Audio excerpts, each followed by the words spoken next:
अस्सलाम वालेकुम नाज़रीन, प्रोग्राम पाकिस्तान टुनाइट के साथ मैं हूँ आदिल निज़ामी। मुल्क दहशतगर्दी की नई लहर की जद में है। खैबर पख्तूनख्वा और बलोचिस्तान में हालात संगीन होते जा रहे हैं। गुज़िश्ता 2 हफ्तों के दौरान 100 से ज़्यादा कीमती जानें ज़ाया हो चुकी हैं। एक तरफ तो ये सूरत हाल है, दूसरी जानिब हम देख रहे हैं सियासी जमातें अपनी सियासत में लगी हुई हैं। पाकिस्तान तहरीक इंसाफ इस्लामाबाद की जानिब मार्च करने का इरादा रखती है, जबकि हुकूमत उसको रोकने के लिए अपनी तमाम तवानाइयाँ सर्व कर रही हैं। सूबे के चीफ एग्जीक्यूटिव अली अमीन गंडापुर का तमाम फोकस अपनी सियासी जमात के सियासी मकासद पर दिखाई दे रहा है, जबकि वहाँ की जो सूरत हाल है उसको कुछ नज़रअंदाज करते दिखाई दे रहे हैं। सियासी जमात के हवाले से, सियासी मकासद के हवाले से वो क्या कह रहे हैं, आपको सुनवाते हैं।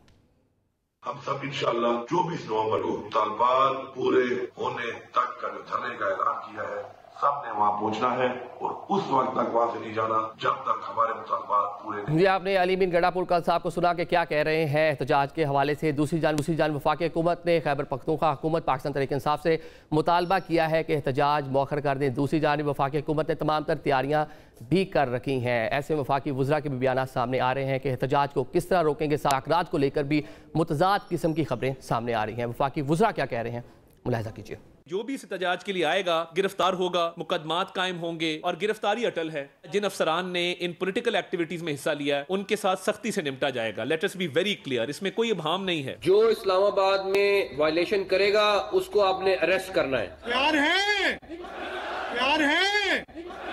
बातचीत किसी के साथ कोई नहीं हो रही तरीके इंसाफ की, मैं बिल्कुल क्लैरिटी के साथ कि जी नहीं हुकूमत से बात करेंगे, नहीं जी हुकूमत के अलावा बात करेंगे। कोई बातचीत नहीं है किसी सतह पर। मोहसिन नकवी साहब का जो राब्ता हुआ एक मरतबा बैरिस्टर गौहर के साथ, वो सिर्फ इसलिए हुआ कि इस्लामाबाद हाई कोर्ट के ऑर्डर में मोहसिन नकवी साहब को बतौर वजीर दाखिला पाबंद किया गया था कि आपने इनको बताना है कि ये इल्लीगल है एहतजाज। जी, आपने वफाकी वज़रा के बयान सुने, तैयारियां देखी कि किस तरह वफाकी पुलिस यहाँ पर तैयार है। दूसरी जानिब नेक्टा की जानिब से भी तंबीह की गई है सियासी जमातों को कि यहाँ पर कुछ नाखुशगवार वाक़यात भी हो सकते हैं। पाकिस्तान तहरीक इंसाफ को हुकूमत का मुतालबा है कि अपने जो फैसला है उसमें नज़रसानी करनी चाहिए। इन तमाम इशूज़ पर बात करते हैं। हमारे साथ मौजूद हैं फवाद चौधरी साहब, सीनियर पॉलिटिशियन है, साबिक वफाकी वज़ीर इत्तलात हैं। फवाद साहब, बहुत शुक्रिया ज्वाइन करने के लिए। फवाद साहब, ये बताइए, पाकिस्तान तहरीक इंसाफ इस्लामाबाद मार्च एहतजाज करने जा रही है, क्या इस बार पाकिस्तान तहरीक इंसाफ अपने अहदाफ हासिल कर पाएगी? इंशाल्लाह, क्यों नहीं कर पाएगी, जरूर कर पाएगी। और देखिए, पहली बात तो ये है कि आपके इंट्रो में आपने कहा कि अली अमीन गंडापुर के लिए वहाँ की सूरत हाल अहम नहीं है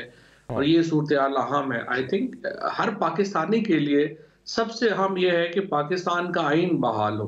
पाकिस्तान का आइन बहाल हो तो पता चलेगा ना कि पाकिस्तान में हुकूमत किसकी है। पाकिस्तान का आइन बहाल होगा तो पता चलेगा जिम्मेदारियां किसकी हैं। और खैबर पख्तूनख्वा के अवाम ने अली अमीन गंडापुर को एक ही काम के लिए वोट दिए हैं और वो वोट है कि इमरान खान को जो एक पॉलिटिकल प्रिजनर है उनको आप बाहर लाएं, और कोई काम नहीं है। मतलब वहाँ पे जो कीमती जाने 44 के करीब कीमती जाने ज़ाया हो चुकी हैं, वहाँ पे पूरी मार्केट जल रही हैं, एक दूसरे पर हमले हो रहे हैं। सीएम का बनता नहीं कि फौरी तौर पे वहाँ पर पहुँचते, जाके हालात को नॉर्मलाइज करने की कोशिश करते। वहाँ पे सीएम कैसे पहुंचे? आज वो गए, उनके हेलीकॉप्टर के ऊपर फायरिंग हो गई है। जिन्होंने हालात यहाँ पे पहुंचाए हैं या जो हालात यहाँ पे जैसे पहुंचे हैं, वो पाकिस्तान के अंदर अब नफरतें बांट रहे हैं। जिस तरीके से आज मोहसिन नकवी बातें करते हैं या जो जुल्म और बर्बरियत जो 2 सालों में हुई है, उसके नतीजे में तो पाकिस्तान की पूरे ही रिप अपार्ट हो गया। ये तो 60% इलाका पाकिस्तान का इस वक्त इन्हीं हालात का जो है वो है। ये तो एक इंसिडेंट हो जाता है, आप एक आध दिन बात करते हैं। आपने देखा मीडिया ने बात तक नहीं की इसके ऊपर, क्योंकि लोगों के तो आंसू ही खुश्क हो गए हैं ये मामला देख के। क्योंकि इस वक्त पाकिस्तान में बलूचिस्तान हो, खैबर पख्तूनख्वा हो, इन तमाम जगहों के ऊपर दगरगू हैं हालात। और अनफॉर्चुनेटली हमारी जो तमाम तर तवज्जो है हुकूमत की, वो अपनी इक़्तिदार बचाने के ऊपर है। वो अवाम से खौफज़दा हुकूमत जैसे एक्ट करती है वैसे ये हुकूमत एक्ट कर रही है। और बड़ी बदकिस्मती है कि पाकिस्तान इन हालात में पहुंचा 2 सालों में। जिस साजिश से इमरान खान की हुकूमत जब से बरतरफ की गई है, उसके बाद से तो पाकिस्तान को नजर ही लग गई है, समझ ही नहीं आ रही कि हम किधर जा रहे हैं। मतलब हुकूमत का फोकस सिस्टम हुकूमत बचाना और पाकिस्तान तहरीक इंसाफ का फोकस जो है हुकूमत गिराना या अपना मैंडेट वापस लेना या बानी पीटीआई की रिहाई है। मतलब जो लोग हैं वो मर रहे हैं, उसके ऊपर ना हुकूमत का फोकस है ना पीटीआई का फोकस है, आप ये कह रहे हैं? तहरीक इंसाफ का जो फोकस है वो आइन की बहाली है, वो अवाम की बहाली है और यही फोकस होना चाहिए। आइन ही अवाम को डिफाइन करता है। अगर अवाम आइन ही नहीं है तो देखिए ना, फिर तो खत्म हो गया ना, फिर तो रियासत नहीं रही। आइन जब तक नहीं मौजूद है, आइन जब तक मुकम्मल बहाल नहीं है, तो इसका मतलब यह है कि रियासत डेफिशिएंट है और वो मुकम्मल नहीं है। ठीक है फवाद साहब, किसी लेवल पे मुज़ाकरात हो रहे हैं इस्टेब्लिशमेंट और पाकिस्तान तहरीक इंसाफ के माबैन, क्योंकि हुकूमत से तो बात ही करनी पाकिस्तान तहरीक इंसाफ ने, क्या इतलात है? इस मुतज़ाद खबरें आ रही हैं, कुछ कह रहे हैं लोग कि हो रहे हैं, PTI के लोग कह रहे हैं कि हो रहे हैं, सिक्योरिटीज़ राय कह रहे हैं इस तरह की कोई बात नहीं हो रही, आपके पास क्या खबर है? देखिए पता नहीं ना, मोहसिन नकवी को या इन लोगों को आप एस्टैब्लिशमेंट कहेंगे या आप इनको हुकूमत कहेंगे, ये भी तो हुकूमत का पता भी तो नहीं ना चल रहा कि कहाँ। लेकिन रऊफ हसन साहब ने कहा, जो पार्टी के सीनियर लीडर हैं, वो कह रहे हैं कि मोहसिन नकवी साहब के ऊपर के लेवल से मुज़ाकरात हो रहे हैं, मोहसिन नकवी साहब से बात नहीं हो रही। मुझे पता नहीं है, लेकिन मुझे ये जरूर पता है कि बहरहाल बातचीत जो है वो हो रही थी और हुई है, और मेरे नजदीक कोई ऐसा इशू नहीं था जिस पे बातचीत रुकती।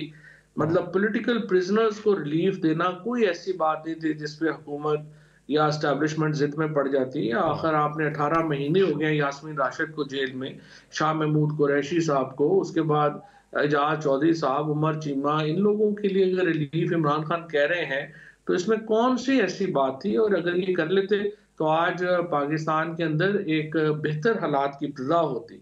बट मैं हैरान हूं कि इन लोगों को कोई परवाह नहीं है पाकिस्तान की, और बिल्कुल हर चीज जो है वो जबरदस्ती बंदूक से और गोली से ही हम हर चीज का हल चाहते हैं। तो बस फिर ऐसे ही चल रहा है, अब क्या करें। ठीक है, हम देख रहे हैं 9 मई वाक़यात में मुलविस 10 लोगों को सजा भी हुई है, महमूद रशीद हैं, उनके मुकदमे में भी उनकी ज़मानत जो है वो कैंसिल हो गई। तो मतलब आप ये कह रहे हैं कि एक इंडिकेटर है, हुकूमत अगर जो लोग कैद में हैं इनको रिलीज़ करेगी तो ये इंडिकेटर है कि मुज़ाकरात हो रहे हैं, दोनों जैसे चीज़ें आगे बढ़ सकती हैं। अगर ये नहीं है तो मतलब चीज़ें आगे नहीं बढ़ सकती उससे पहले। नहीं, उससे पहले कैसे फिर आगे बढ़ सकती हैं? जब आपने कोई रूम ही नहीं देना, आपने अपने मुखालिफों को दीवार में ही चुनवाना है, तो आगे से वो रिएक्ट करेंगे ना। आपने इमरान खान को, एक फॉर्मर प्राइम मिनिस्टर को डेथ सेल में रखा हुआ है, आपने 11 महीने उनकी बेगम को पहले जेल में रखा, और अब फिर एक मज़ाक़ा खेज मुकदमे पूरे पाकिस्तान में जो हैं वो किए जा रहे हैं। लोगों को आपने जो जिस तरीके से गिरफ्तारियां हो रही हैं, आप देखें इस्लामाबाद पुलिस, पंजाब पुलिस तबाह बर्बाद हो गई है, इदारा रह ही नहीं गया। वहां पे वो लोगों के घरों में घुस जाते हैं, औरतों को, बच्चों को तशद्दुद का निशाना बनाते हैं। जब आपने पाकिस्तान की हुकूमत, डेमोक्रेटिक गवर्नमेंट इस तरह तो नहीं होती, मॉडर्न गवर्नमेंट ही इस तरह नहीं होती। मॉडर्न गवर्नमेंट में जो लाठी गोली है वो नहीं अवाम को उसके जरिए मुतीब बनाया जाता, वहां विल ऑफ द पीपल के जरिए लोगों को जो है वो चलाया जाता है। 25 करोड़ लोगों के पीछे सिपाही तो नहीं, हर एक के पीछे आपने खड़ा कर देना। सो ये हुकूमत चूंकि कमजोर बहुत है, इनकी लेजिटिमेसी नहीं है, लिहाजा ये लाठी और गोली पर चल रही है। ये 2 साल इन्होंने जो किया है उसके नतीजे में पाकिस्तान को भारी कीमत देनी पड़ रही है। अब हमारे टेररिज्म मुकम्मल वापस आ गया है, शहादतें जो हैं वो 2014 के लेवल पे पहुंच गई हैं, और कोई समझ नहीं आ रही इनको कि करना क्या है क्या नहीं करना। मुल्क की सियासी निज़ाम तबाह कर दिया, अदालती निज़ाम तबाह कर दिया, सिर्फ इसलिए कि इमरान खान को ये जो है वो माइनस कर सकें। वो आप माइनस नहीं कर सके। आपको पाकिस्तान को नॉर्मलाइज करना है। नॉर्मलाइज करने का तरीका ये है कि मुज़ाकरात की तरफ जाएं, और मुज़ाकरात में जब आप बैठें तो मिनिमम एजेंडा लेके बैठें। अगर आपने किसी की कोई बात ही नहीं माननी है तो फिर उन मुज़ाकरात का क्या फ़ायदा होगा। अब भी मैं समझता हूँ वक्त है हुकूमत के पास सियासी कैदियों की रिहाई का ऐलान करे। ये एक बहुत बड़ा इंडिकेटर होगा, इससे तलखियां कम होंगी, टेम्परेचर नीचे आएगा और बातचीत आगे बढ़ेगी। ठीक है, ये सियासी कैदियों की रिहाई की आप बात कर रहे हैं, हुकूमत से कह रहे हैं कि वो एक इंडिकेटर दे, ये मामला करे, लेकिन पाकिस्तान तहरीक इंसाफ तो हुकूमत से बात करने को तैयार नहीं है। ख्वाजा आसिफ कहते हैं कि चले मेरे भी राब्ते अच्छे हैं, मैं वज़ीर दिफा हूँ, मुझसे ही बात कर लें, एस्टैब्लिशमेंट से बात करनी है, मैं उनका नुमाइंदा हूँ, मुझसे बात कर लें। उन्होंने कह दिया कि चले मैं सियासी मुज़ाकरात भी कर लेता हूँ, एस्टेब्लिशमेंट के साथ जिन सियासतदानों के तल्लुकात हैं उनसे मुज़ाकरात कर लें। मेरे ना कर लें, मैं मिनिस्टर, मेरे बड़े तल्लुकात है ना। ये ख्वाजा आसिफ को सुन लिया आपने, वो कह रहे हैं कि मुझसे बात कर लें, मैं वज़ीर दिफा हूँ, एस्टैब्लिशमेंट से बड़े अच्छे रवाबित हैं, लेकिन पाकिस्तान तहरीक इंसाफ बाजिद है कि बात एस्टैब्लिशमेंट से करनी है। नहीं, ख्वाजा आसिफ हो गए, तारण वगैरह हो गए, इन्हें तो कोई सीरियस नहीं ना लेता, उनकी अपनी हुकूमत में भी कोई सीरियस नहीं लेता, तो उनसे तो मुज़ाकरात करके किसी ने क्या करना है। देखिए, मुज़ाकरात में राना सनाउल्लाह से हुए हैं, अयाज सादिक जो है उन्होंने एक एफर्ट की है, उसके बाद जो संजीदा लोग हैं PMLN में, उन्होंने डेफिनेटली इनमें एक हिस्सा डालने की कोशिश की है, उन्होंने एक सही सिम दिखाने की कोशिश की है। बाकी जो है, जाहिर है अभी अगर रिलायंस मोहसिन नकवी पे है तो मोहसिन नकवी तो जाहिर है, देखिए उनसे मुज़ाकरात क्या होने हैं कामयाब। अगर सीरियस लोगों को शामिल किया जाए जिनके ऊपर इतनी ज़्यादा तनाज़े नहीं है तो मुज़ाकरात कामयाब हो सकते हैं। लेकिन अगर आप उन लोगों को आगे लाएं जो मुतनाज़िया हैं, जिनके ऊपर बिल्कुल ही कोई जो है वो यकीन नहीं करेगा, वो तो फिर मुज़ाकरात की नाकामी ही आप चाहते हैं ना। अगर आप संजीदा होते तो आप संजीदा लोगों को आगे लाते। मेरे मतलब ख्याल मौसमी में नून की हुकूमत और पाकिस्तान तहरीक इंसाफ में इब्तदाई तौर पर रब्ता हो गया, मतलब आप कह रहे हैं बातचीत का आगाज हो चुका है। बातचीत का आगाज उस तरह से तो नहीं, लेकिन इनफॉर्मल बातचीत हुई है और मेरे नज़र में लोगों ने अच्छा रोल जो है वो प्ले किया है। और PMLN के जो संजीदा लोग हैं उनमें भी ये एहसास पाया जाता है कि मुल्क इस तरह से नहीं चलता। पीपल्स पार्टी के भी जो सीरियस लोग हैं वो भी समझते हैं, नदीम अफजल हैं और कायरा साहब हैं और लोग हैं जो ये समझते हैं कि देखिए मुल्क में पॉलिटिकल स्पेस बिल्कुल ख़त्म हो गई है और इसको रीगेन करने के लिए एक संजीदा एफर्ट की ज़रूरत है। और इन लोगों के ज़रिए डेफिनेटली बातचीत आगे चल सकती है। ठीक है फौज साहब, अभी हम मुकदमात की बात कर रहे थे, मुशर्रफ पे मजीद मुकदमात बन रहे हैं। टेलीग्राफ एक्ट, उनका जो बयान सामने आया, ये बयान पाकिस्तान तहरीक इंसाफ फाइनल कॉल उसको डैमेज नहीं किया उनके बयान ने? देखिए उनके बयान फिलहाल वक्त ऐसा होता है, इमरान खान ने उसको वाजे कर दिया है, इमरान खान ने बता दिया। बाकी जाहिर है कि वो बुशरा बीबी कोई सियासतदान नहीं है उस तरह से। ये तो जो टीम थी उनको चाहिए कि जब भी बात करें वो कुछ लोगों को साथ उनका मशवरा लें। और उनके इमरान खान जैसा आदमी जो देखे ना, कितने सो मेरा ख्याल है 30-35 साल से पॉलिटिक्स कर रहा है, वो भी जब बात करते हैं थे तो वो भी 10 लोगों से मशवरा करते थे, हम लोगों से मशवरा करते थे और फिर वो बात करते हैं। इस तरह तो नहीं जो है वो करना चाहिए। मेरे ख्याल में उन्हें ज़रूरत है कि जब भी वो बात करें वो डेफिनेटली अपने इर्द गिर्द कुछ बेहतर लोग जो हैं उनको डालें और उनसे मशवरा कर लिया करें जिन पे उनको एतमाद है। तो ये जिम्मेदारी वैसे थी किसकी है? क्योंकि पार्टी के जो सेक्रेटरी इन्फॉर्मेशन है वो कह रहे हैं मेरी जिम्मेदारी नहीं थी, मुशाल यूसुफ जई देखती हैं उनके मामला, फोकल पर्सन वो है, उनकी जिम्मेदारी थी, उन्होंने चेक करना था। पार्टी का उनसे इस तरह के मामला में उस तरह से रब्ता नहीं है।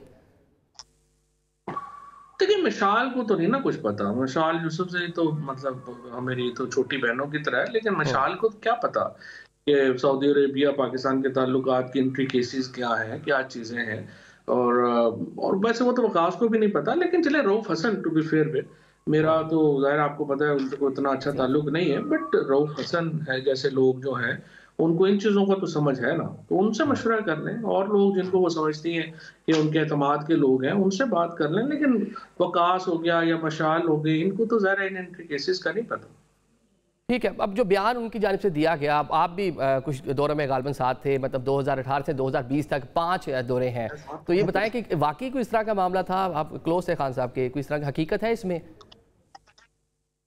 नहीं, बिल्कुल हकीकत क्या, सऊदी अरेबिया ने हर मौके के ऊपर आउट ऑफ वे जाके सपोर्ट किया इमरान खान साहब को। सिर्फ एक मौका के ऊपर कुछ हमारी समझिए कि तलखी जरूर हुई कि उस वक्त ये था कि मोहम्मद बिन सलमान के जो ताल्लुकात थे तैयब अर्दगान के साथ और महातिर मोहम्मद के साथ अच्छे नहीं थे, और महातिर मोहम्मद और तैयब अर्दगान के ताल्लुकात इमरान खान से बहुत अच्छे थे। और खान साहब तो पहले ही ये उनको कह के आए थे मोहम्मद बिन सलमान को कि आप तुर्की से और ईरान से ताल्लुकात बेहतर करें तो ये आपके बेहतरी इंटरेस्ट में होगा। लेकिन बहरहाल इस पे उन्होंने महातिर मोहम्मद ने एक कॉन्फ्रेंस बुला ली और इमरान खान ने उस कॉन्फ्रेंस में जाने की हामी भर ली, जिसके ऊपर सऊदी अरेबिया से काफ़ी जो है वो एक समझिए कि उनको पसंद नहीं आई ये बात, क्योंकि उनको लग रहा था कि ये OIC के मुकाबले पे एक ऑर्गेनाइजेशन खड़ी होने जा रही है। लेकिन जब मोहम्मद बिन सलमान ने उसके ऊपर नापसंदीदगी का इजहार किया तो अल्टीमेटली इमरान खान ने महातिर मोहम्मद से माजरत की थी और उन्होंने कहा था कि जी चूंकि सऊदी अरेबिया इस पर अपसेट होता है तो हमारे लिए मुमकिन नहीं होगा कॉन्फ्रेंस में उस तरह से उसको आगे बढ़ना करना। तो वो फिर हम उसके बाद मोहम्मद बिन सलमान ने बड़ा वार्मथ दिखाया खान साहब की तरफ, और एक्चुअली एक दौरे पे बाद में जब हम गए तो उन्होंने कहा कि आपने मुझे बिल्कुल दुरुस्त मशवरा दिया था कि तुर्की और ईरान से ताल्लुकात बेहतर करने चाहिए और मैंने पूरी एफर्ट की है इसके ऊपर कि ये ताल्लुकात जो हैं वो बेहतर हों। उन्होंने खान साहब को ये बात कही। और फिर इसके बाद मैं आपको ये भी बताऊं, जो इमरान खान का एक ड्रीम प्रोजेक्ट था कि वो टेलीविजन लॉन्च करना चाहते थे जो मलेशिया, तुर्की और पाकिस्तान जिसके स्पॉन्सर होते, वो भी ड्रॉप हमने कर दिया क्योंकि सऊदी अरेबिया को ताकि बुरा ना लगे। तो उन्होंने हमने भी बड़ा अकोमोडेट किया है सऊदी अरेबिया को, और मोहम्मद बिन सलमान ने भी बहुत आउट ऑफ वे जाके इमरान खान को अकोमोडेट किया। मतलब जो बुशरा बीबी की जानिब की जिस तरह की फिर इंडिकेशन की गई, या जो गैर मुनासिब उसको हम कहेंगे बयान, मतलब गैर मुनासिब वक्त पर गैर मुनासिब बयान उसको कहेंगे। चलें ये बता दें कि बुशरा बीबी को एकदम से एक्टिव क्यों होना पड़ा पॉलिटिक्स में, क्योंकि लीडरशिप पे अक्सर बात होती है कि कॉम्प्रोमाइज़ है, उस तरह से डिलीवर नहीं कर पा रही, इस वजह से उनको आगे आना पड़ा सियासत में। कंप्रोमाइज है या नहीं है, देखें कैपेसिटी लिमिटेड है लीडरशिप की, वो तो सबके सामने ही है ना। लेकिन इशू यही है कि इसमें अगर घर के लोग एक्टिव नहीं होंगे रिलीज के में, तो कौन होगा, बाहर के लोग क्या होंगे। देखिए ये तो सीधी बात है कि जब तक इमरान खान की अहलिया उनके लिए बाहर नहीं कदम निकालती, उनकी बहनें नहीं निकलती, तो बाकी लोग जो है वो उसके साथ जुड़ते नहीं थे।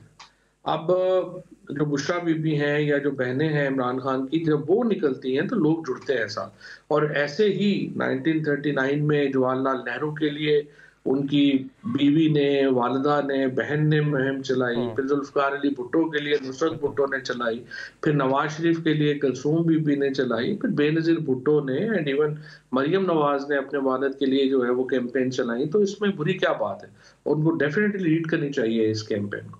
तो इस बार जो पाकिस्तान तहरीक इंसाफ की फाइनल मार्च की कॉल है, लीड कौन करेगा? बुशरा बीबी नजर आएंगी कंटेनर पर, खान साहब की बहनें नजर आएंगी, कि जो सियासी लीडरशिप है वही दिखाई देगी? मुझे पता नहीं है कि इस वक्त जो है वो कौन करेगा क्या नहीं करेगा, पर डेफिनेटली उनको आगे होना चाहिए। क्यों नहीं होना चाहिए, उनको बिल्कुल आगे होना चाहिए। ठीक है फवाद साहब, इस जो टाइम जो इस टाइम सिचुएशन बन चुकी है, कैपिटल को बिल्कुल आपने चारों तरफ से सील कर दिया है हुकूमत ने, मोटरवेज बंद है, सेक्शन 144 है, एक आम आदमी की जिंदगी मुतासिर हो रही है, हल क्या है? कैसे बैठकर ये बातें ठीक हो सकती हैं? कोई ऐसी शख्सियत है जिनको सबको बैठाकर टेबल पर मामला को बेहतर तरीके से आगे लेके जा सके? पहली बात तो आदिल ये है कि आपको तस्लीम करना पड़ेगी इमरान खान की पॉलिटिकल इंपॉर्टेंस और हैसियत। उसकी वजह यह है कि आप देखें कौन और शख्स है पाकिस्तान की हिस्ट्री में, मुझे बताएं, कि जो जेल के अंदर बैठ के कॉल दे और पूरा पाकिस्तान इस तरह से स्टैंड स्टिल पे आ जाए। ये क्या नवाज शरीफ और जरदारी इसके करीब भी सोच सकते हैं जो इमरान खान की सलाहियत है? सो मेरे ख्याल में इमरान खान की पॉलिटिकल जो हैसियत है उसको माने बगैर, पीटीआई की इंक्लूजन किए बगैर तो पाकिस्तान में सियासी इस्तेहकाम नहीं आ सकता। और ये वाहिद चीज़ है जिसके ऊपर आई थिंक क्लैरिटी की ज़रूरत है हुकूमत और एस्टैब्लिशमेंट को, कि आपने 2 साल लगा लिए, आप इमरान खान का ऑल्टरनेटिव पॉलिटिकल नैरेटिव नहीं क्रिएट कर सके। I think now it's a time that they should rethink their policy and bring Imran Khan into the equation. और जब तक आप ये मेन थीम आप नहीं अपना बदलेंगे तब तक कुछ नहीं हो सकता।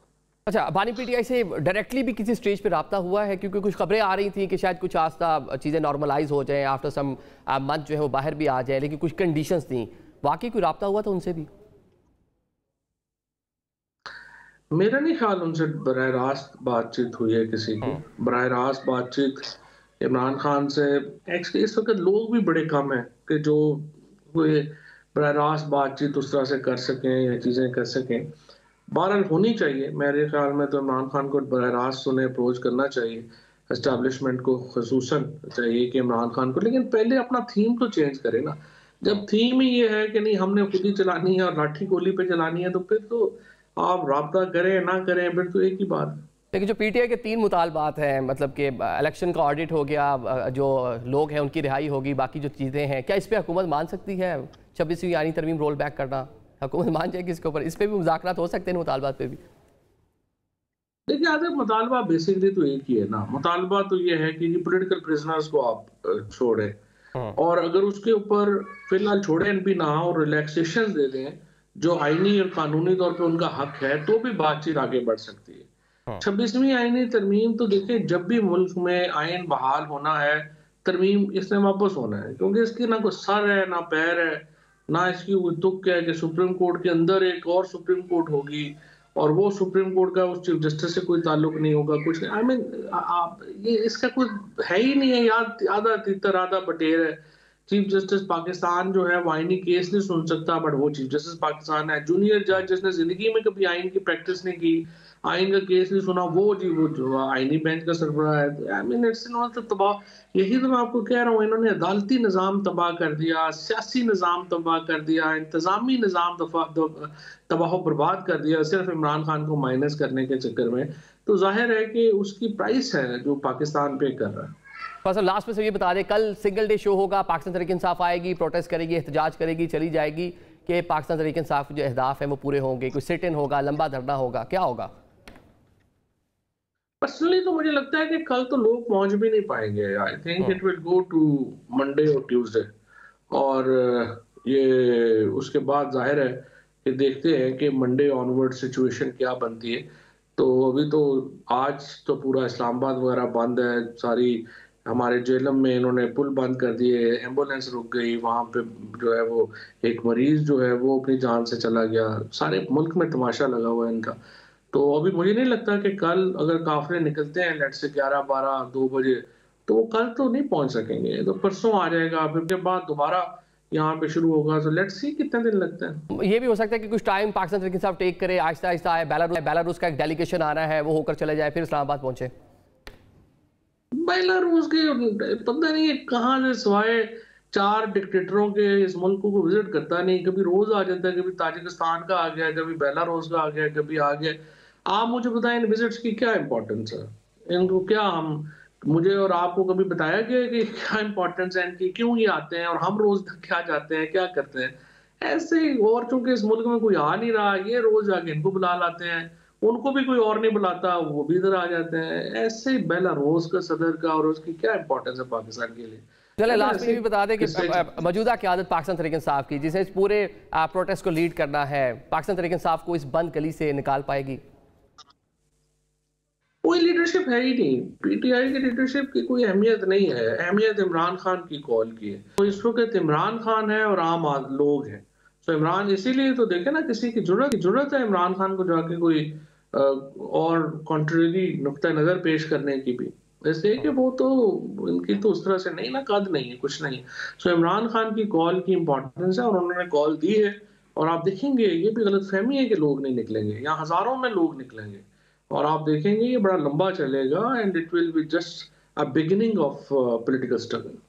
ठीक है, बहुत शुक्रिया फवाद साहब हमारे साथ थे। पाकिस्तान तहरीक इंसाफ के कायद बानी इमरान खान की जानिब से फाइनल कॉल दी गई है। पाकिस्तान तहरीक इंसाफ पर उम्मीद है कि बड़ी तादाद में लोग निकलेंगे। देखते हैं कि आइंदा 2 से 4 रोज में क्या होता है। अभी एक ब्रेक की जाने पड़ेंगे, ब्रेक के बाद दीगर मेहमानों से बात करेंगे।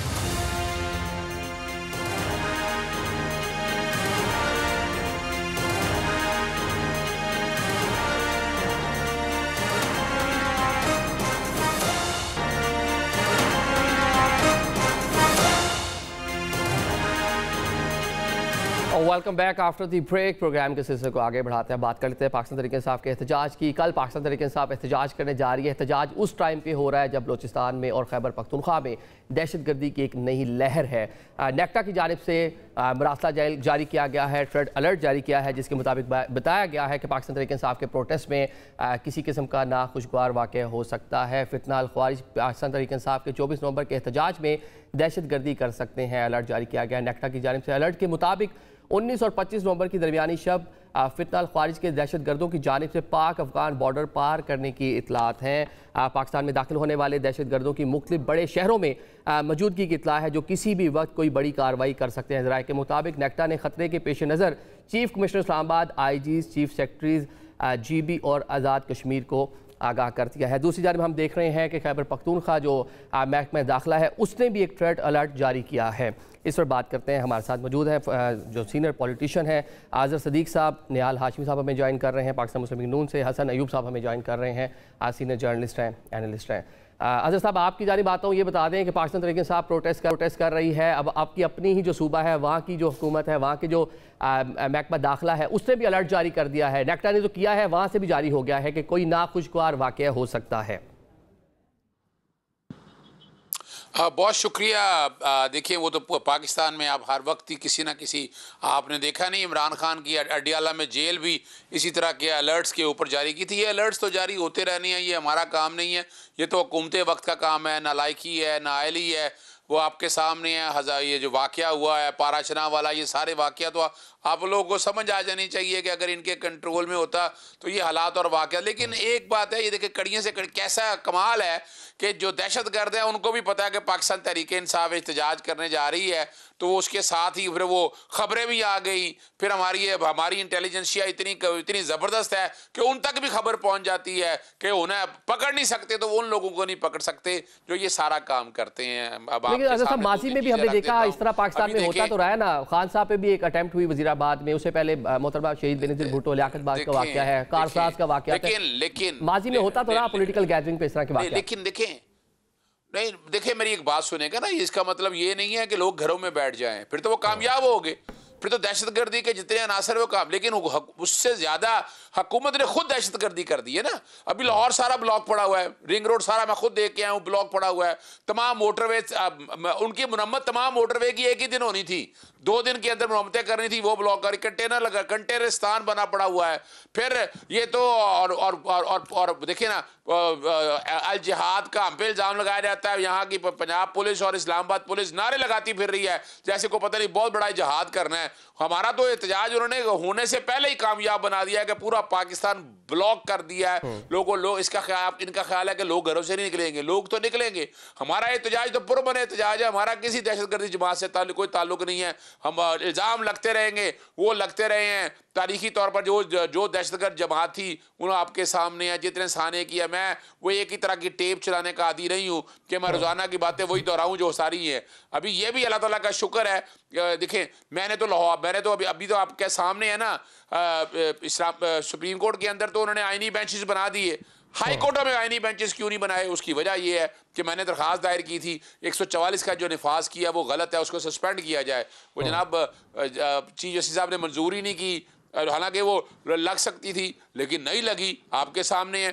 फिर ये भी है लाहौर हाई कोर्ट के जज से 1 साल मुझे लगा। निहाल साहब आगे देखिए, थ्रेट्स है, नेक्टा बता रही है, अदारे बता रहे हैं कि नजरबंदी के ऑर्डर वाकयात हो सकते हैं, तो वफाकी हुकूमत इंगेज क्यों नहीं कर रही? मतलब आपका सारा फोकस जो है रोकने पर है, शहर बंद करने पर है, कैजुअल्टीज भी हो गई, एम्बुलेंसेज फंसी हुई हैं, इस्लामाबाद एक किले का मंजर पेश कर रहा है, तो बातचीत क्यों नहीं कर रहे? सारा फोकस रोकने पे है। बिस्मिल्लाहिर्रहमानिर्रहीम। हम इंगेज कर रहे हैं, बिल्कुल कर रहे हैं हम इंगेज। जो पॉलिटिशियन है उससे बात पॉलिटिक्स टेबल पे होती है, जो पार्लियामेंटेरियन है उससे पार्लियामेंट के अंदर बात करते हैं हम, जो सियासी जमात है उनके साथ भी हम बात करते हैं। हम सबको इंगेज करके रखते हैं। और जो दहशतगर्द है उनके लिए डंडे सोटे रेडी है, जो इस मुल्क के अवाम की जान और माल की। इस टाइम जिनसे बात करनी है वो जेल में बैठे हुए, डाला जेल में, तो वहां जाना पड़ेगा बात करने के लिए। देखिए जेल में जो साहब बैठे हैं वो एक कैदी है, वो मुलजिम है, उनके ऊपर पाकिस्तान के 190 मिलियन पाउंड के खुर्द का इल्जाम है। वो साफ बता दे कि अगर वो 190 मिलियन पाउंड इंग्लैंड से बरतानिया से नहीं आया तो फिर हम कहेंगे ठीक है जी, फिर तो आपको गलत पकड़ा गया। और अगर वो आया और वो ट्रेजरी में जमा नहीं हुआ और अगर वो पाकिस्तान के खजाने में नहीं गया तो फिर तो आप पकड़ में आते हैं कि किस्मत में गया, कहाँ गया, कैसे गया, क्यों गया।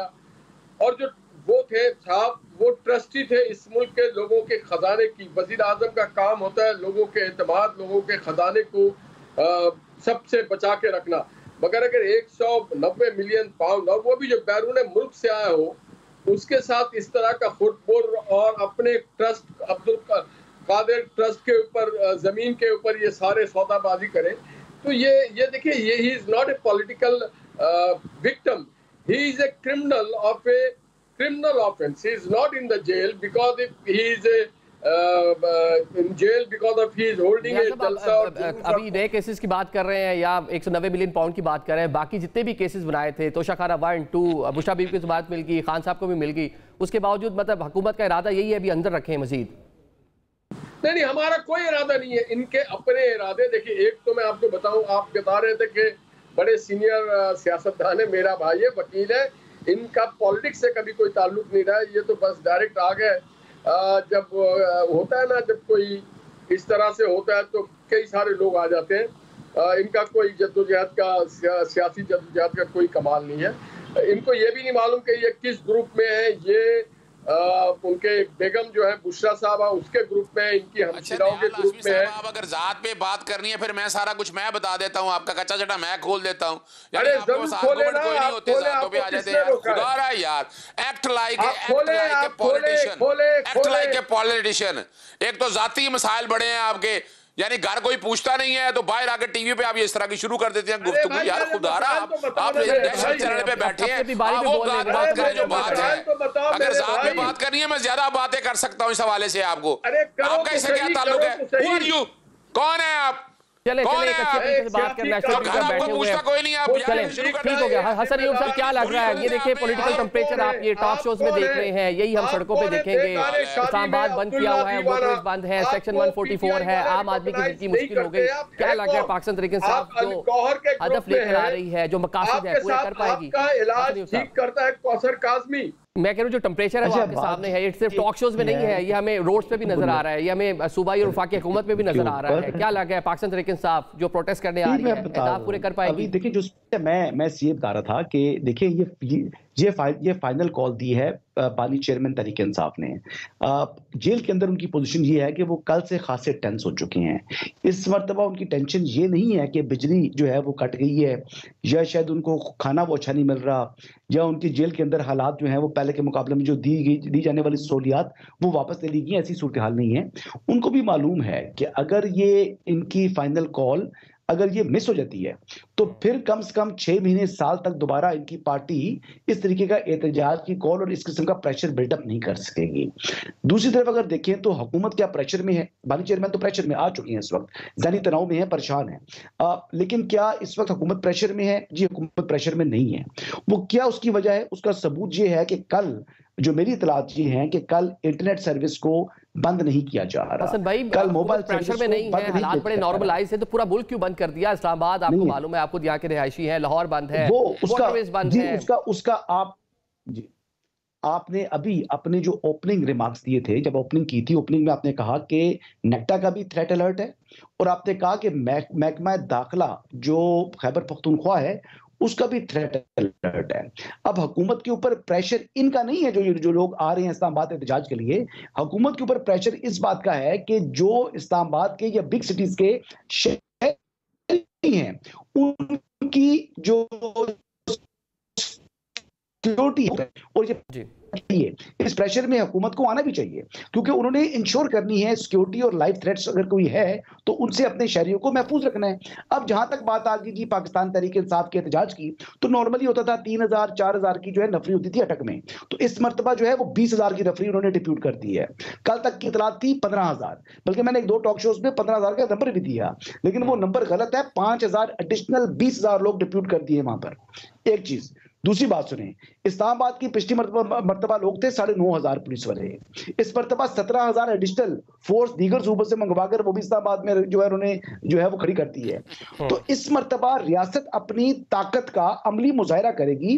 पहले तो अली बिन गंडापुर साहब को देखे ना, ईरान एवेन्यू से किस तरह वो इंटर हुए बिला रुकावट, 10 मिनट के अंदर वो पत्थरगढ़ से जो है वो आधे घंटे 20 मिनट के अंदर वो डी चौक पहुंच गए थे। तो आपको क्या लगता है कि इस मरतबा पहुंचने दिया जाएगा? इस मरतबा वो कह रही हैं कि देखिए अब दावा हुकूमत का है, ये मैं नहीं कह रहा कि नहीं पहुंच पाएंगे, मैं ये कह रहा हूं कि हुकूमत का दावा है कि पत्थरगढ़ से आगे एक चिड़ी का बच्चे को भी नहीं आने देंगे। ठीक है, और जो आएगा उसको गिरफ्तार कर लिया जाएगा। और आपको संजीदगी का आपको एक बड़ी एग्जांपल देता हूं कि आज सुबह 6 बजे वफाकी वजीर दाखिला पुलिस लाइन में मौजूद थे और अपने अफसरान से और जो पुलिस अफसरान से वो बातचीत कर रहे थे, और पूरी उन्होंने तैयारी, अपना जो प्लान है वो पूरा चॉकआउट कर लिया हुआ है। ठीक है, वो नारेबाजी भी हुई वहाँ पे और वज़ीर दाखिला वहाँ पे थे। अजहर साहब जी सुन लिया, बाखबर साफ़ी हैं अजहर साहब, हसन अयूब साहब, अब वो बता रहे हैं कि क्या सूरत हाल है, इस बार पूरी तैयारी कर रखी है, नहीं आने देंगे इस बार पाकिस्तान तहरीक इंसाफ को किसी सूरत भी।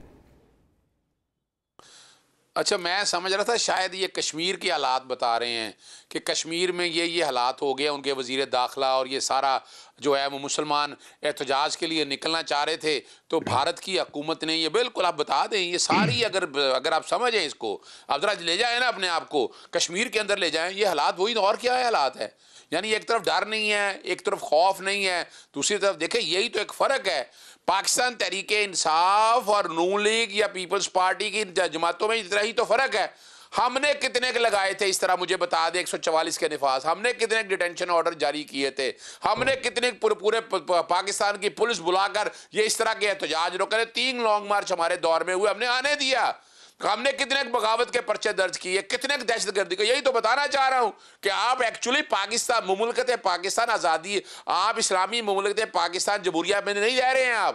आप इस वक्त आप एक या फलस्तीन के अंदर बैठे हुए हैं आप, और जो हालात वहां फलस्तीनियों के साथ वहां की हुकूमत कर रही है या इंडिया के अंदर कश्मीरियों के साथ कर रही है, इसमें तो कोई डाउट रह नहीं गया, ये तो नजर आ गया। ओ भाई हम पाकिस्तानी हैं, हमारा हक है, इनका आर्टिकल 15, 16, 17 एहतजाज की इजाजत देता है, सियासी जमात का काम ही यही है, या तो ये बंद कर दें, लेकिन ये डूब मरने का मकाम है उस सियासी जमातों के लिए कि जो जमहूरियत, लेकिन वो सॉरी माजरत के साथ, वो कब जमहूरियत की पैदावार है, वो तो जनरल ज़ियाउल्लाह की पैदावार है, उंगली पकड़ के पैदा हुए, मुशावरत के साथ बैठ कर आए, हर दौर में बाकायदा प्लानिंग के साथ उन्हें थोड़े अरसे बाद भेज दिया जाता है, फिर लाया जाता है, फिर भेज दिया जाता है, फिर ले आता है, और अगर जो कुछ करता रहा, क्या कुछ बातें नहीं की हैं, आज हम भूल गए, अलग बात है। पाकिस्तान में कोई सियासी बात ऐसी नहीं है जो क्लेम करे कि वो शेख साहब बड़ा अच्छा लफ्ज यूज करते थे, गेट नंबर 4, बस सब गेट नंबर 4 से ही आई हुई है, वैसे माजी तो यही है हमारा। चले अभी एक ब्रेक लेते हैं, अभी एक ब्रेक ले लेते हैं, ब्रेक के बाद जो है निहाल साहब से पूछेंगे कि पाकिस्तान साहब के हवाले से जो एक बयान सामने आया है बुशरा बीबी का,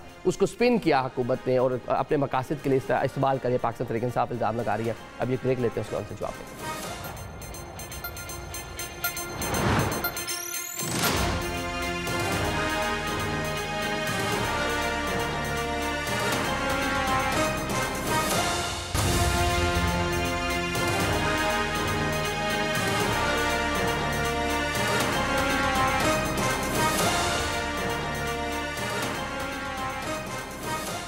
welcome back after the break. Programme के सिलसिले को आगे बढ़ाते हैं। हम बात कर रहे थे ब्रेक से पहले कि पाकिस्तान तहरीक इंसाफ इल्ज़ाम लगा रही है कि हुकूमत ने बुशरा बीबी का जो बयान है उसको स्पिन किया। उनका जो मकसद था वो इस तरह की बात नहीं थी। पाकिस्तान तहरीक इंसाफ का जो बयान था, बुशरा बीबी का जो बयान था, उसको तोड़ मरोड़ कर पेश किया गया। निहाल साहब, स्पिन किया हुकूमत ने अपने सियासी फ़ायदे के लिए बयान को। मैं देखें सोच रहा था कि ये किस तरह के लोग हैं।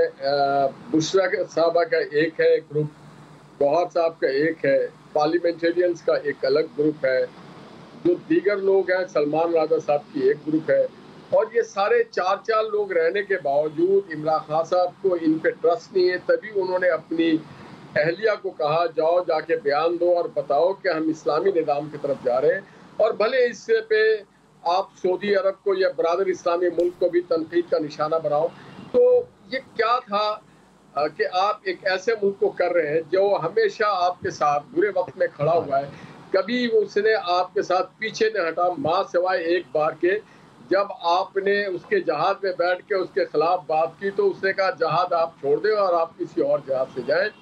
अब बावजूद अगर ऐसे ही थे तो फिर आपने उनकी गाड़ी की ड्राइविंग क्यों की? बात सारी है किस बात का आप एहतजाज करना चाह रहे हैं। आप केपी में आपकी हुकूमत है, पारा चनार की सिचुएशन देखें, वहाँ पे लॉ इन्फोर्सिंग एजेंसीज की सिचुएशन देखें, आप वहाँ पे जो हॉस्पिटल्स है उसकी सिचुएशन देखें, आप वहाँ पे जो तालीम इदारे हैं उनके सिचुएशन देखें, वहाँ पे जो लोगों के अंदर बेरोजगारी है उसके हवाले से देखें। तो ये ऐसा लगता है कोई बच्चे लाउबाली बच्चे हैं जो चले आ रहे हैं। अब किस बात के लिए आ रहे हैं? आप इंतजार करें, अगला इलेक्शन होगा, आप आ जाइएगा। अगर लोग आपको समझते हैं कि आपने 4.25 साल में पाकिस्तान में 50 लाख लोगों को घर बना के दिया, 1 करोड़ नौकरियां दी, मोटरवे का जाल बिछाया, आपने तरक्याती काम का जाल बिछाया, आपने कौमी खजाने को भर दिया, तो फिर आप जरूर आके इलेक्शन लड़ना। आप कभी भी एक मकबूल लीडर नहीं थे, बल्कि मैं तो ये कहूंगा कि कभी सियासी आदमी नहीं थे। सियासी आदमी जो है वो कंप्रोमाइज करता है, सियासी आदमी जो है वो कौमी खजाने पे डाका नहीं डालता। कौमी सियासी आदमी जो है वो अपने बैरूनी जो दोस्त है, हमसाए हैं, उनके साथ बदतमीज से बात नहीं करता है। सियासी आदमी जो है वो जाकर के ये नहीं कहता है कि हमने वर्ल्ड कप की तरह कश्मीर को जीत लिया और कश्मीर किसी के हवाले कर देता है। सियासी आदमी जो है वो 12 मौसम नहीं बताता है। सियासी आदमी जो है वो ये नहीं कहता किसी और मुल्क में जाकर के मैं अपने जेल के अंदर हर अपने दुश्मन कैदियों को उसकी सहूलतें वापस ले लेंगे। सियासी आदमी नहीं कहता कि मैं इसको रुलाऊंगा। सियासी आदमी कहता है कि जनाब मैं लोगों की जिंदगियों को बेहतर करूंगा, हंसाऊंगा, खुशहाली लाऊंगा। आप कौन थे किस बात के धरने? और मैं आपको बताऊं, ये इतने इनके, देखिए ये जो भाई हंस रहे, इनके लिए तो कौसर काज़मी काफी है। कौसर काज़मी इनके लिए काफी, आने वाला है वो आ जाए किसी शो में तो इनका जो इलाज है वो करते हैं। मैं तो इस तरह एक नाम मुनासिब वाकये की जानिब आप इशारा कर रहे हैं, ठीक है। चले अजहर साहब, ये तो बता दिया निहाल साहब ने कि क्या सूरत हाल है, किस तरह सियासी जमातें, इलेक्शन क्या होता रहा माजी में, लेकिन पाकिस्तान मुस्लिम लीग नून ये भी कह रही है कि 126 दिन का जो धरना दिया था तब कहीं से सपोर्ट हासिल थी, अभी पाकिस्तान तहरीक इंसाफ को सपोर्ट हासिल नहीं है, तो अभी मुश्किल हो जाएगा पाकिस्तान तहरीक इंसाफ के लिए या आना, सिट इन करना, धरना देना। देखिए, एक तो बात मैं बता दूं, मोदी का जो यार है, गद्दार है, ये नारे मैं लगाता था। मैं कोई संजय जिटाल तो नहीं हूँ। मोदी की आमों की पेटियां घर में नहीं आती थी। आप ससाद रेरी के साथ क्या ताल्लुकात थे, आप अंदाजा तो लगाए ना। यानी ये हमें समझाएंगे, कौवा चला हंसकी चाल अपनी चाल, यानी ये हमें बताएंगे कि उन्होंने मुल्क को हमेशा बेचा है। अब मुल्क से बाहर असासे बनाए हैं, जदादें सारी, जितनी करप्शन इन्होंने की है, हबकों से लेकर मोटरवे से लेकर, खुदारा एवनफील्ड के आज भी इनके पास जराए मौजूद नहीं है। अब अपना याद हो गया रोग आर्मी क्या इल्जाम लेते थे, गुलभूषण यादव का क्या ताल्लुक था, असरल अलमेडा क्या था। वो यादाश्त कमजोर है, पर क्या करें, कोई फर्क नहीं पड़ता हमें। हम तो इनके चेहरे बेनकाब करते रहेंगे। अगस्त 2018 में हमारी हुकूमत आई, अप्रैल 2019 में ख्वाजा आसिफ कहते हैं कि राब्ता हो गया, फिर एक्सटेंशन इन्होंने दी, सारा कुछ तो ये लेकर आए और ये हमें समझाते फिर रहे हैं। और आज चाहते हैं, आज बताएं ना, आज जो बातें बड़ी हो रही हैं बैठकर, जो हमें समझाना चाह रहे हैं। चले आप बता रहे हैं कि ख्वाजा आसिफ लोग एस्टैब्लिशमेंट के उस टाइम करीब थे, आज भी वो यही बात कर रहे हैं कि मैं वजीर दिफा हूँ, एस्टैब्लिशमेंट से मेरे बड़े अच्छे राब्ते हैं, आए मुझसे बात करने पाकिस्तान तहरीक इंसाफ। देखिए, एक बात तो बड़ी वाज़े तौर पर है ना, देखिए ना, हम तो वोट को इज्जत दो का नारा जो ये कह रहे थे, हम साबित कर रहे हैं कि नहीं। हम चाह रहे हैं कि एस्टैब्लिशमेंट उतना काम करे या सियासी हुकूमतें तोड़ना जोड़ना। ये नवाज शरीफ जो कि पुराने खिलाड़ी हैं, अपने बाप की उंगली पे अगर चलते रहे जनरल ज़ियाउल हक के हवाले से, और वही वतीरा रखा उन्होंने, क्या कर दिया मुल्क का। आप अंदाजा लगाएं, इस मुल्क का सत्यानाश कर दिया उन्होंने, मुल्क का आप अंदाजा लगाएं कि डॉलर कहाँ है। आप बताएं, पेट्रोल। चले ये निहाल साहब कुछ कहना चाह रहे हैं, रिस्पॉन्स करना चाह रहे हैं। इनके पास तो है ही कुछ नहीं कहने के लिए। अजहर भाई, निहाल साहब रिस्पॉन्स करना चाह रहे हैं। जी निहाल साहब, इसे रोके, ये टाउट है, बर्बादी की है, ये टाउट है। हमें ये बताएंगे कौन को आगे सड़क पे निकल नहीं सकते, गालियां इनको पड़ती हैं, बाहर निकलते हैं लोग, नारे लगाते हैं इनके खिलाफ। आप अंदाजा लगाएं, अगर इतनी औकात होती, हसन साहब, ये टेम्परेचर कम नहीं हो रहा, ये इसलिए मुझे बार बार आपकी जानिब आना पड़ रहा है कि ये टेम्परेचर कम नहीं हो रहा है। ये बता दें कि जो बुशरा बीवी का बयान था, ये हुकूमत ने उस गुब्बारे में हवा भरी है कि वाकई पाकिस्तान तहरीक इंसाफ के लिए इस अहम टाइम पर ये डैमेजिंग है। देखिए, हुकूमत के लिए जो है ना, इस मर्तबा ये एहतजाज में हुकूमत का बहुत अपर हैंड है और पाकिस्तान तहरीक इंसाफ बहुत कमजोर विकेट के ऊपर है। देखिए, अजहर सदीक साहब वकील हैं, इनको मालूम है कि जो high court, Islamabad high court का ऑर्डर इन फील्ड मौजूद है, इसके अंदर इसको वायलेट करते हैं जो कि पार्लियामेंटेरियंस होंगे या कोई पब्लिक ऑफिस होल्डर हैं, जब वो आएंगे इस्लामाबाद की तरफ तो फिर उनके ऊपर कंटेम्प्ट ऑफ कोर्ट लग सकती है। और क्योंकि 25 मई को नहीं लगी थी तो पीटीआई समझ रही है कि इस मर्तबा नहीं लगेगी। अब बंदियाली कोर्ट नहीं है, ये ऑनरेबल जस्टिस आमिर फारूक साहब इसके चीफ जस्टिस है जिन्होंने ऑर्डर दिया हुआ है। तो मेरे ख्याल से चीफ जस्टिस आमिर फारूक के लिए भी एक किस्म का ये टेस्ट होगा कि अगर वायलेट करती है, जैसे वो ऐलान कर रहे हैं कि हम वायलेट करेंगे, तो इसका कॉन्सिक्वेंस क्या वो फिर जो है वो पीटीआई भुगतेगी। दूसरी बात ये है कि मुझे लग रहा है कि कल पाकिस्तान तहरीक इंसाफ जो है वो ये कहना शुरू कर देगी कि हमारे कारकुनान को उठा लिया गया, हमारे खिलाफ जो है वो रियासत जबर कर रही है। देखिए, मैं ये बता रहा हूं कि मुझे अभी जो हालात नजर आ रहे हैं पीटीआई के साथ, इस मर्तबा एक तो लोग भी उतने नहीं निकल पा रही और सेकंड इस मर्तबा आपको बता चुका हूं कि फोर्स बहुत बड़ी जो है वो डिप्लॉय कर दी गई है इस्लामाबाद के अंदर। अच्छा, आखिरी बात जो मैं इंपॉर्टेंट बात करना चाह रहा हूं वो ये है कि पाकिस्तान तहरीक इंसाफ की ये फाइनल कॉल है जिसकी अनाउंसमेंट की थी अलीमा खान साहिबा ने और जिसमें हवा भरी थी बुशरा बेगम ने, जिन्होंने कहा था कि जी तमाम के तमाम जो टिकट होल्डर्स हैं वो अपनी तस्वीरें जो हैं वो और अपनी वीडियोस भिजवाएंगे वो जब वो निकलेंगे। तो बुशरा बेगम ने खुद तो इज़हार लाताल्लुकी कर लिया, तबीयत नासाजी का बहाना बनाकर अब वो तो एहतजाज में शिरकत नहीं कर रही। अब अली अमीन गंडापुर साहब जो हैं उनको बलि का बकरा बनाने की मुकम्मल तैयारी। ये सिर्फ चाहते हैं कि अली गंडापुर बलि का बकरा बने, डिस्क्वालिफिकेशन वो फेस करे और हम जो है वो जो है अपने टीवी पर बैठकर तजज़िये और तबसरे करें। तो ऐसी सूरत हाल में अजहर साहब सिंगल लाइनर ये बता दें इस बार एहतजाज किस तरह पुराने एहतजाज से मुख्तलिफ होगा? पहले भी आप आते रहे हैं, बताते रहे हैं कि लाजमी इस बार बानी पीटीआई को रिलीफ भी मिलेगा, जेल से भी आ जाएंगे, लेकिन नहीं हो पाई चीजें। इस बार क्या करेंगे ऐसा कि बानी पीटीआई को रिलीफ मिले? एक बात मैं आपके सामने रख दूं, देखिए बुशरा बीबी साहबा के हवाले से जो बयान तोड़ मरोड़ कर, यानी अंदाजा इन्हें वहमो गुमान नहीं था कि इस तरह आकर बुशरा बीबी भी अब बात करेंगी और इतनी जबरदस्त तरीके से, बेहतरीन तरीके से आर्टिकुलेट करके उन्होंने बातें की है। अब ये आगे कौम का फैसला है ना, और जहां तक पार्टी उसको ऑन नहीं कर रही। अजहर भाई जिस बयान की आप तारीफ कर रहे हैं, पार्टी उसको ऑन नहीं कर रही। देखिए मैं फिर बताता चलूं, ये सवाल इमरान खान जाने और इमरान खान बाकी पार्टी के हवाले से जो भी फैसले उन्होंने करने। एक बात और मैं आपके सामने कर दूं, देखिए एक बात बड़ी वाज़ेह तौर पर है, इमरान खान साहब के अगेंस्ट जितने केसेस हैं वो सारे ज़मीन बोस हो चुके हुए हैं इस वक्त। 9 मई के केसेस में 8 में ज़मानत थी, आज जल्दी ज़मानत की दरख्वास्त दी है, वो 27 नवंबर के लिए गया है। और बाकी क्या केस रह गए हैं? कोई केस नहीं रह गया। तो एक रावलपिंडी के केस में जिसमें इमरान खान जेल के अंदर केसेस का आपने पहले बता दिया। निहाल साहब लास्ट में मेरे पास बता दें क्या होने जा रहा है। एक तो माफ़ी की बात कर रहे हैं, अजहर साहब से माफ़ी मांगने का कह रहे हैं, सेकेंडली क्या होने जा रहा है? मतलब पाकिस्तान तरीके साफ मकासद में कौन से माफी मांगने की बात कर रहे हैं? ये अजहर साहब कह रहे हैं कि माफी मांगने का सुन ले उनसे, सुन ले। ओ भाई ऐसे लोगों को बिठाया करें जिसको पता भी हो, कोई सियासत की अलबे भी आती हो, कोई सियासत की अलबे भी आती हो, जिन्होंने मासिवा तौहीन अदालत में सजा हुई थी इनको। कमाल। चले बोलने दी निहाल साहब को बोलने दे। जी निहाल साहब, माफी आपको सजा हुई थी ना तौहीन अदालत में, परेशान क्यों होते हैं? हुई थी, हाँ हुई थी और मुझे बड़ा फख्र है कि मैंने अवाम और कौम और पार्टी और जमहूरियत और पार्लियामेंट के लिए आवाज उठाई थी साकिब निसार के खिलाफ। ठीक है, मुझे बड़ा फख्र इसमें, मुझे अफसोस नहीं है। मैंने की कोट सीट यानी अंदाजा लगाया, इतनी कुर्बानी दी और हाल क्या हुआ पूछा तक नहीं, अपना टिश्यू की तरह उठाकर फेंक दिया साइड पे। चले निहाल साहब बात मुकम्मल कर ले, बस शो क्लोज करना है मुझे। अच्छा आप सुन ले, ये इन्होंने कहा हतमी है, ये हतमी नहीं खत्मी है और ये होगा टाई फिश। और आखिर में मैं कहूंगा जब अजहर साहब को बुलाएं तो कौसर काजमी को साथ बुला लें ताकि इनकी मरम्मत भी होती रहे, प्रोग्राम भी चलता रहे। चले ठीक है। आप तीनों मौजूद मेहमानों का बहुत शुक्रिया प्रोग्राम में शिरकत। पाकिस्तान तहरीक इंसाफ एहतजाज लेकर इस्लामाबाद आ रही है, जबकि हुकूमत हम देख रहे हैं उसको रोकने के लिए यहाँ पर खासी पुरअज़म दिखाई दे रही है। आइंदा 3 से 4 रोज़ बड़े अहम है। आज के प्रोग्राम से हमें इजाज़त दीजिए। अल्लाह।